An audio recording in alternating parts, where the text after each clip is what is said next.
মোহতারাম, আমি আমার জীবনে 23 বার জেনা করেছি, নাউজুবিল্লাহি মিন যালিক। এই 23 বার জেনা করার ফলে এখন আমার অনুতপ্ততা এসেছে এবং আমি চাই যে আল্লাহ আমাকে মাফ করুক, আমি আর জেনা ব্যভিচার বা কোনো পাপের সাথে জড়িত না। এমতো অবস্থায় আরও অন্যান্য অনেক পাপই করেছি। এই পাপগুলো থেকে বাঁচার জন্য বা পাপ মুছে ফেলার জন্য কোনো আমল আছে কিনা? আল্লাহু আকবার, আল্লাহ মাফ করুক। আমি 6টা আমলের কথা বলবো। এই যে 23 বার আপনি জেনা করেছেন, অনেকে 20 বার করেছেন, অনেকে 3 বার 4 বার করেছেন, অনেকে শয়তানের ওয়াসওয়াসায় একবার হয়তো বা করে ফেলেছেন, কবিরা গুনাহ। ওয়ালা তাকরাবুজ জিনা ইন্নাহু কানা ফাহিশা, জেনাহের ধারে কাছেও যায় না, এটা আল্লাহ বলেছেন, আমার কথা না। আর জেনা শুধুমাত্র শারীরিক মিলনের নাম না। ফাল আইনানে জেনা হুমান নাদর, চোখ দিয়ে খারাপ কিছু দেখা এটাও জেনা, হাত দিয়ে খারাপ কিছু স্পর্শ করা জেনা, অন্তর দিয়ে খারাপ কিছু কল্পনা করা এটাও জেনা। অনেক সময় আপনারা দেখা যাচ্ছে যে অবৈধ সম্পর্ক বা হারাম রিলেশনশিপে যখন জড়ায় ছেলে এবং মেয়েরা, আমরা হুজুর ডাইরেক্ট কোনো কিছু করি নাই, ইনডাইরেক্ট করেছি। অনেকে হোয়াটসঅ্যাপে আপনারা লেখেন এগুলো গুনাহ কিনা, পরবর্তীতে তো আমি বিয়ে করবই, সমস্যা কি? এই যে বিয়ে করবেন এই নিয়তে আপনি একজনের সাথে রিলেশনশিপে আছেন, অথবা হাত দিয়ে কোনো জায়গায় তার স্পর্শকাতর জায়গায় স্পর্শ করলেন, অথবা তার সাথে আপনি একটু কাছে গেলেন, পার্কে ডেটিং করলেন, আড্ডাবাজি করলেন, নির্জনে কিচ্ছু করেন নাই, শুধু ঠোঁট মিলিয়েছেন, কিচ্ছু করেন নাই, বুকে জড়িয়ে ধরেছেন, সম্পূর্ণরূপে হারাম। এগুলোও কিন্তু জেনাহের অন্তর্ভুক্ত। এখন বাঁচার উপায় কি? বাঁচার উপায়টা কি? বাঁচার উপায় 1 নম্বর, রাসূল আকরাম সাল্লাল্লাহু আলাইহি ওয়াসাল্লাম হাদিসের মধ্যে তওবার কথা বলেছেন এবং আল্লাহ সুবহানাহু ওয়া তাআলা পবিত্র কোরআনুল কারীমের মধ্যে বলছেন, লা তাকনাতু মির রাহমাতিল্লাহ, কুল ইয়া ইবাদিয়াল্লাযীনা আসরাফু আলা আনফুসিহিম লা তাকনাতু মির রাহমাতিল্লাহ ইন্নাল্লাহা ইয়াগফিরুয যুনুবা জামিআ। বলুন, হে আমার বান্দারা, যারা নিজেদের উপর জুলুম করেছো, গুনাহ করেছো, তোমরা আল্লাহর রহমত থেকে নিরাশ হয়ো না, নিশ্চয় আল্লাহ সব গুনাহ মাফ করে দেবেন। এখন জেনা করে ফেলেছেন আপনি, আর জীবনে এই ধরনের কোনো গুনাহ আপনি করবেন না।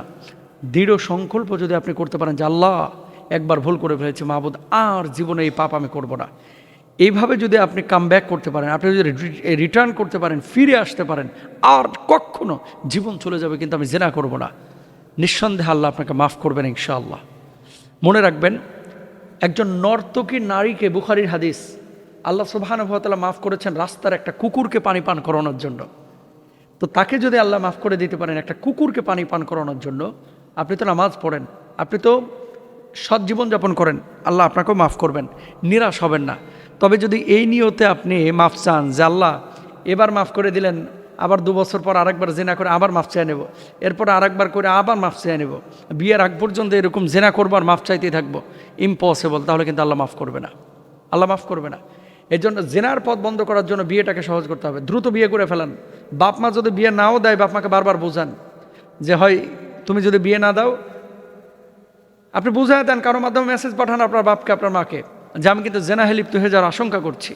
এমন অবস্থা আপনি বিয়ে করেন, দেখেন এই জিনাহের কারণে হাজার কোটি বছর আপনাকে জাহান্নামের আগুনে জ্বলা লাগবে। কত বছর এটা আমি বলতেছি না, সহ্য করতে পারবেন? পারবেন না। তাহলে বিয়েটা আপনি করে ফেলেন ইনশাআল্লাহ, যদি সামর্থ্য থাকে। 2 নম্বর, এই জিনাহের গুনাহ থেকে বাঁচার জন্য নামাজটা কন্টিনিউ করতে হবে ইনশাআল্লাহ। মনে রাখবেন, আসসালাতুল খামসু কাফফারাতুল লিমা বাইনাহুন্না, এক নামাজের পর আরেক নামাজের মাঝখানে যত গুনাহ করবেন এটা কাফফারা, আল্লাহ মাফ করে দেন। নামাজ নিয়মিত করবেন, অজুটা আপনি নিয়মিত ভালোভাবে করবেন। ইদা তাওয়াদ্দা আল আব্দু খরাজাত খতায়া, হাদিসের মধ্যে আছে, বান্দা যখন অজু করে আল্লাহ তাআলা এই অজুর সঙ্গে সঙ্গে তার অঙ্গ প্রত্যঙ্গের গুনাহগুলো মাফ করে দেন। সুবহানাল্লাহ। এই জন্য এটা চেষ্টা করবেন। 4 নম্বর হচ্ছে দান সাদাকা করবেন। as-সাদাকাতু তুতফিউল খাতিয়া, যে সাদাকা যদি করেন আপনার ভুল ত্রুটিগুলো আল্লাহ ক্ষমা করে দেবেন ইনশাআল্লাহ। এরপরে মুসলমানদেরকে যে কষ্ট দেওয়া হয়, আপনার যদি রোগ বালাই হয় আর আপনি যদি বলেন যে আল্লাহ এই রোগ বালাইয়ের কারণে আপনি আমার গুনাহগুলো মাফ করে দেন, আল্লাহ তাআলা ক্ষমা করবেন। সুতরাং কষ্টে নিপতিত হলে আল্লাহকে অভিযোগ না করে শুকরিয়া আদায় করেন এবং গুনাহ থেকে মাফের চেষ্টা করেন ইনশাআল্লাহ। সবশেষ যে বিষয়টা, আল্লাহর কাছে কান্নাকাটি করা, ইস্তেগফার করা, ফিরে আসা, লজ্জিত হওয়া, অনুতপ্ত হওয়া, আল্লাহ মাফ করবেন ইনশাআল্লাহ। আল্লাহ বুঝদান করুক। ইদানিং দেখা যাচ্ছে অনেক হুজুররা টিকটক করে এবং আওয়ামদের মতো অনেক বোরকা পরা মেয়েরাও টিকটক করে, মহিলা মাদ্রাসার এবং হিজাবিয়ান অনেক গ্রুপও বের হয়েছে যারা টিকটক করে, যারা আওয়ামদের মতো নাচানাচি করে, নিজেদেরকে জাহের করে। এ ব্যাপারে আপনারা কথা বলেন না কেন এবং শরিয়া আসলে এগুলো অনুমোদন করে কিনা? দুঃখজনক হলেও সত্য, এটা আমাদের দুর্বলতা, আমরা ওদেরকে হয়তো বা বোঝাতে পারি নাই। টিকটক, ওই যে পেট বাইর করা, নাচানাচি করা, এটা যেমন গুনাহের কাজ। আপনি বোরকা লাগায় এমন অঙ্গভঙ্গি করলেন, কোমর দুলাইতেছেন, হাত নাচাইতেছেন, এবং আপনি একটা হাইপ উঠাইতে যাচ্ছেন যেটা গায়রতের সাথে যায় না। আপনার চোখ, আপনি এমন পর্দা করলেন যার কারণে আপনার চোখটা দেখার পরে পোলাপানের আকর্ষণ তৈরি হলো, না জানি ভিতরে কি সুন্দর জিনিসটা আছে। এটা কিসের পর্দা? এগুলো ভণ্ডামি, এগুলো ভণ্ডামি। আবারও বলি, অনেক মহিলা আছে যারা রাস্তাঘাটে চলে, এদেরকে ছেলেপেলে হয়তো ওইভাবে তাকায়ও না, কারণ জানে চাচি যাচ্ছে, জানে হচ্ছে খালা যাচ্ছে, কাজের বুয়া যাচ্ছে, মহিলা যাচ্ছে, তাকায়ও না। কিন্তু কিছু মহিলা আছে, কিছু মেয়ে আছে যারা টিকটক করে অথবা রাস্তা দিয়ে হেঁটে যাচ্ছে, মেয়েদের জন্য পারফিউম ব্যবহার করা হারাম, অথচ বোরকাওয়ালি কিছু পারফিউম পরা, পারফিউম লাগানো মেয়ে রাস্তা দিয়ে হেঁটে যাচ্ছে, ও সাত আসমান সাত জমিন যেন ঘ্রাণ দিয়ে যাচ্ছে। গোটা মহল্লার পোলাপানের দিকে তাকায় রয়েছে যে কি যেন যাচ্ছে। আপনি পরেছেন বোরকা, ওদিকে হাই হিল পরেছেন, আপনি কিসের বোরকা? আপনি হুজুর, অথচ চলাফেরা করতেছেন আওয়ামের মতো। কেমন টুপিটা খুলে পাঞ্জাবিটা লাগায়া আপনি মানে নাচানাচি করতেছেন, আপনি মাদ্রাসার ভিতরে কোমর দুলায় দুলায় নাচতেছেন, আপনি উল্টাপাল্টা কাজ করতেছেন, এগুলো তো শরীয়ত অনুমোদন করে না। দেখেন, ওয়াল্লাযীনা হুম আনিল লাগওয়ি মুরিদুন, মুমিন তো সেই সফলকাম মুমিন যে অহেতুক কথা, কর্ম, কাজ এগুলো থেকে বিরত থাকবে।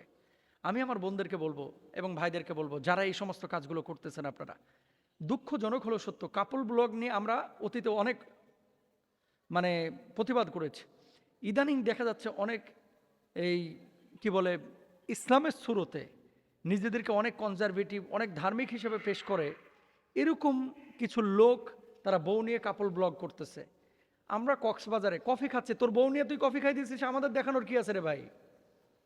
তুমি তোমার বউ নিয়ে কফি খাও, মধু খাও, চা খাও, লাল চা, নীল চা, এটা তোমার একান্ত ব্যক্তিগত ব্যাপার। তুমি এখানে আইফোন দিয়ে ছবি তুলে স্লো মোশন দিয়ে তুমি ওখানে একটা ইসলামী সঙ্গীত দিয়ে বুঝাইতেছো আমি বিশাল মানের বড় বড় আল্লাহওয়ালা, তুমি বিশ্ব বদমাস। কি বুঝাইতে চাও এগুলো দিয়ে? পাবলিককে বোকা ভাবো?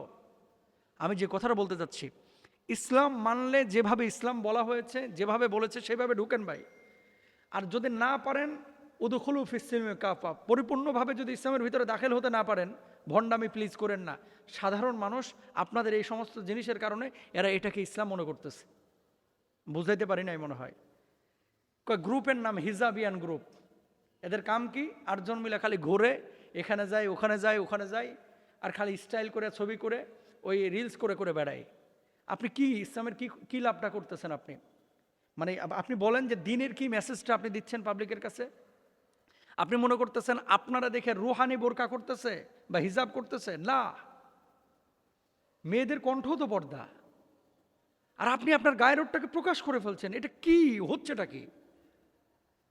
আমাদের আয়েশা সিদ্দিকা রাদিয়াল্লাহু তাআলা আনহা সহ উম্মাহাতুল মুমিনিনদের যে সমস্ত আমাদের মায়েরা রয়েছেন, ওনারা রাস্তা দিয়ে যখন হেঁটে যেতেন, আল্লাহ তাআলা কি বিধান দিলেন? ওয়ালিয়াদরিবনা বিখুমরিহিন্না আলা জুজুবিহিন ওয়ালা ইউবদিনা যিনাতাহুন।